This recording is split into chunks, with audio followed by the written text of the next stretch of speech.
Нет ничего более трогательного, чем дуэт животных, который просто не имеет смысла. Эта крупная бельгийская овчарка каким-то образом усыновила крошечную сову-спасательницу, и то, что произошло дальше, было совершенно неожиданно. Однажды днем большая собака издала громкий, отдающийся эхом вой. Он был далеко от дома, но его голос был слышен. Вся семья услышала его и выбежала из своей лесной хижины. К ним приближался их пес, а в зубах у него было что-то похожее на маленький пучок перьев. Вся семья застыла на месте. Когда пес подошел к ним, он осторожно положил пушистый комочек к их ногам. У них упало сердце. На это было тяжело смотреть. Они очень любили эту маленькую сову, а она не двигалась с места. Никто не думал, что Инга когда-нибудь выкинет что-то подобное. Они колебались, не зная, стоит ли вообще проверять. Что они увидят? Инга всегда был одной из самых ласковых собак, которых они когда-либо знали. У него возникла крепкая связь с этой крошечной совой, что-то особенное и редкое. Вот почему было так трудно поверить, что все закончилось именно так. Казалось, что-то изменилось, как будто его инстинкты взяли верх, и он причинил боль единственному другу, которого никогда не должен был.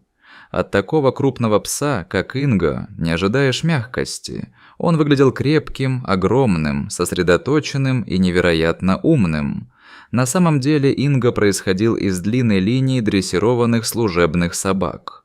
Собаки. Он должен был стать полицейской собакой, но все пошло не так, как планировалось. Не то чтобы он был глуп, он был великолепен. Он мог выполнить любое задание, преодолеть полосу препятствий и даже открывать двери по команде. Но когда дело доходило до задержания подозреваемого, он не кусался. Они подавали сигнал, и он просто осторожно хватал человека за рукав. В реальной жизни такая реакция никого бы не остановила.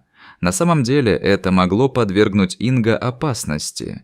Сколько бы они его ни тренировали, он никогда не хотел никому навредить. Он просто не был создан для такой работы. В конце концов стало ясно, что он не подходит для этой роли. Поэтому они отпустили его и отдали на усыновление. Вот так он и оказался в доме Тани Брандт. Таня обожала его с самого начала, и Инга, очевидно, испытывал к ней те же чувства. Таня была фотографом дикой природы и часто ходила в лес со своим фотоаппаратом. Инга был идеальным компаньоном, послушным, сообразительным и спокойным. Он оставался, когда ему говорили, приходил, когда его звали, и всячески облегчал ей жизнь. Он был не только членом семьи, но и частью ее работы. Их дом находился глубоко в лесу, в большой деревянной хижине и на большом участке земли, огороженном забором. У Инга было достаточно места, чтобы бродить, охотиться и выплескивать энергию. Он тоже нуждался в этом. Тоже. Эта собака была полна энергии на протяжении нескольких дней. Но, несмотря на все это, она оставалась спокойной и сосредоточенной, когда приходило время работать. Он спокойно ждал рядом с ней, пока она фотографировала дикую природу. Он никогда не беспокоил животных. Однажды белка положила ему в миску немного корма, а он даже не пошевелился. Он просто наблюдал. Вот такой собакой был Инга, но однажды все изменилось. Таня присматривала за несколькими совиными гнездами неподалеку. Около. Эти маленькие и очаровательные совята идеально подходили для фотосъемки. Она заметила, что в одном из гнезд было несколько яиц, и была рада почаще возвращаться и наблюдать за их продвижением. Каждый день они с Инго осматривали гнездо с помощью длиннофокусного объектива. Они держались на почтительном расстоянии. Когда из яиц наконец вылупились птенцы, Таня была в восторге. Гнездо было полно совят, и она сразу же принялась их фотографировать. Инго, однако, вел себя не так, как обычно. Вместо того, чтобы лежать и ждать, он стал беспокойным. Он обнюхивал кусты под деревом и издавал тихие нервные скулежи. Таня пыталась заставить его остановиться, но он не слушал. Не в этот раз. Он не обращал внимания на сов в гнезде. Он что-то нашел. Таня, наконец, последовала за ним и посмотрела туда, где он принюхивался. И тут она увидела это. Совиное яйцо выпало из гнезда и спряталось в кустах. Они понятия не имели, как он туда попал. Может быть, совы выбросили его. Может быть, он упал. В любом случае, ему было одиноко и холодно. Подняться наверх, чтобы вернуть его, было невозможно. Она могла отпугнуть мать от ее детей. Таня не знала, что делать. Возможно, яйцеклетка была нежизнеспособной, но даже в этом случае она не могла просто уйти, не попытавшись. Инга стоял рядом с ней, наблюдая и ожидая. Казалось, он ожидал, что она что-то предпримет, и они попытались. Дома они смастерили небольшой инкубатор, используя электрические лампочки и стеклянную коробку. Никто не думал, что это действительно сработает, но Инга остался на месте, не сводя глаз с яйца. Он был полностью погружен в работу. Несколько дней спустя, посреди ночи, Инга начал лаять, но не громко и неистово, а коротко и возбужденно. Что-то происходило. Большой пес был на 7-м небе от счастья. Момент. Никто из них не мог в это поверить. Из яйца действительно вылупился птенец. Все они с благоговением наблюдали, как маленькая совушка выбирается из скорлупы. Они назвали ее Пулте и молились, чтобы у нее все получилось. К счастью, они уже прочитали о том, как ухаживать за детенышем совы. Они не ожидали, что им пригодится эта информация, но теперь были рады, что она у них есть. Они заботливо кормили ее и держали в тепле. Инга никогда не отходила от них ни на шаг. Крошечная совушка, привыкла к присутствию гигантского пса рядом, и как только у нее начали отрастать перышки, они стали неразлучны. Она подбегала к Инга, запрыгивала на него и сворачивалась клубочком у него на голове, чтобы вздремнуть. Пулти еще не умела летать, но она гонялась за Инга по всему дому. Она привязалась к собаке больше, чем к людям, что было одновременно и мило, и странно. Тане и ее семье показалось, что Пулте воспринимает Инга как своего родителя. Это, каким-то образом, большая собака усыновила крошечную сову. Это было самое удивительное, что они когда-либо видели. Таня запечатлела эту связь на нескольких незабываемых фотографиях. И когда, наконец-то, Пулте совершила свой первый полет, она полетела прямо к Инга. Они начали учить ее охотиться, пряча для нее еду, и она начала улетать и возвращаться. Однажды она даже поймала мышь, принесла ее обратно и съела, сидя на спине у Инга. Она росла сильной и быстро училась. Тогда-то семья и узнала об этом. Теперь Пулте могла сама о себе позаботиться. Она заслужила шанс жить дикой и свободной жизнью. Поэтому они загрузили машину, заехали далеко в лес и отпустили ее. Всю дорогу домой Инга сидел, откинув голову на спинку сиденья, и выглядел убитым горем. Семья тоже это чувствовала, но они знали, что так будет правильно. Отпустить ее было самым великодушным решением для дикой птицы, слышал. Но грусть длилась недолго. Когда они открыли входную дверь, сверху влетела сова и приземлилась прямо на Инга. Это был Пулте. Она опередила их и вернулась домой. Сова явно не собиралась покидать свою семью навсегда. Да, она хотела свободы, чтобы летать, но она также хотела быть рядом. Поэтому они построили несколько совиных будок на своей земле, чтобы дать сове пространство и в то же время позволить ей оставаться поблизости. Пулте выбрала для жилья одну из коробок, но надолго ее там не хватило. Каждый раз, когда они открывали дверь, она снова оказывалась там, прижималась к Инга или бегала с ним по двору. Вот почему мы почувствовали себя странно, когда она внезапно исчезла на несколько дней. Это заметили все, особенно Инго. Он был беспокойным и встревоженный. И вот однажды он убежал в лес на границе участка.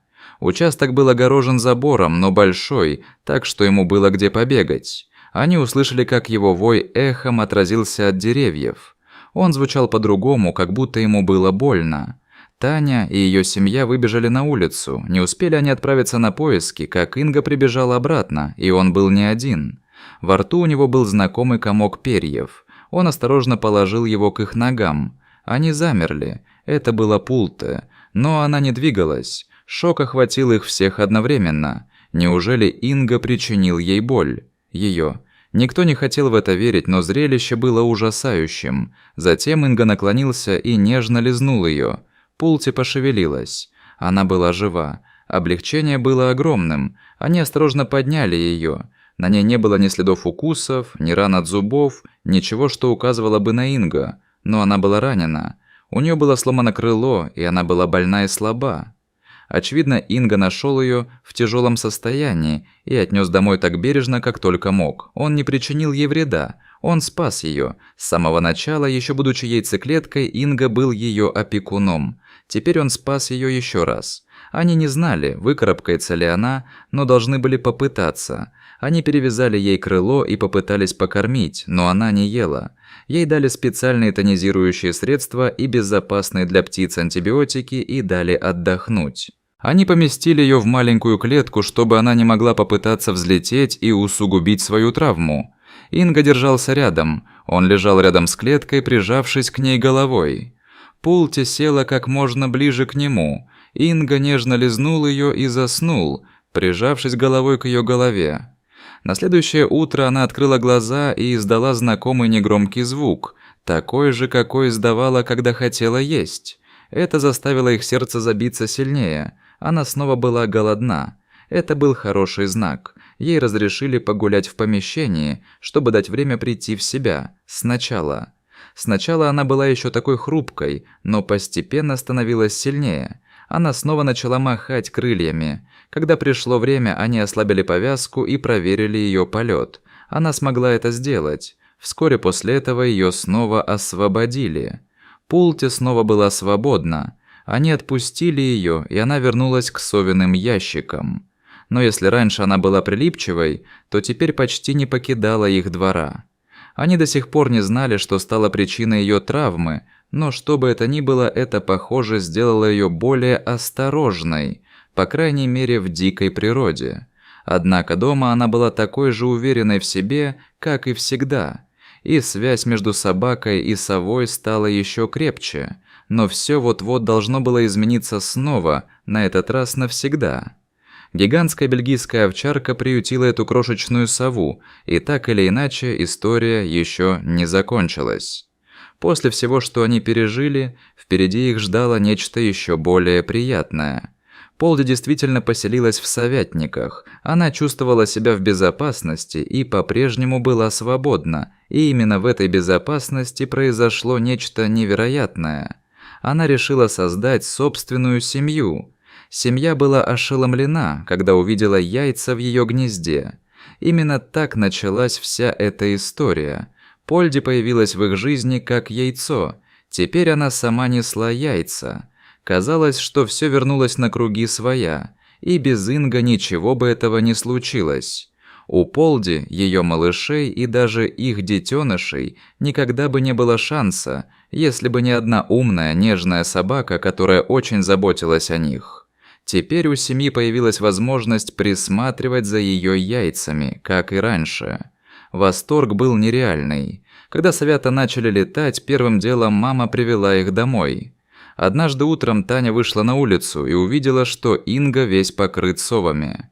Дом. Малыши последовали за Полди и теперь тоже прижимались к ее лучшей подруге. С этого дня Полди и все ее малыши стали жить на семейной земле. Они добавили еще несколько ящиков для сов, и вскоре совята свили в них гнезда. Большинство из них выросли и стали летать на свободе.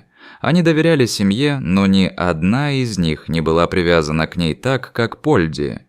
Полди стала старше, но ее связь с Ингой так и не ослабла.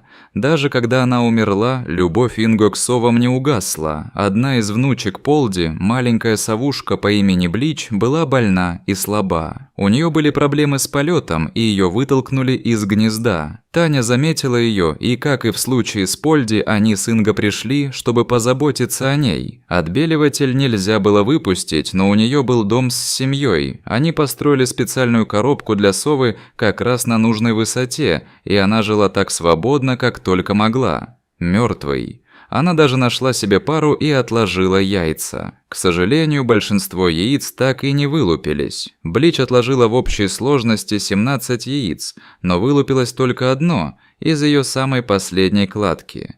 И все же этот малыш выжил, окреп и в один прекрасный день улетел в лес, чтобы жить на свободе. Инга любил отбеливателя так же сильно, как когда-то Польди. И теперь семья Сов знала, что бы ни случилось, у них всегда будет дом, любовь и защита, благодаря одной добросердечной собаке и людям, которые заботились о них всех. Дружбу с какими необычными животными вы любите больше всего? Если эта история тронула ваше сердце, поставьте лайк, поделитесь ею со своими друзьями и не забудьте подписаться на другие удивительные истории, подобные этой.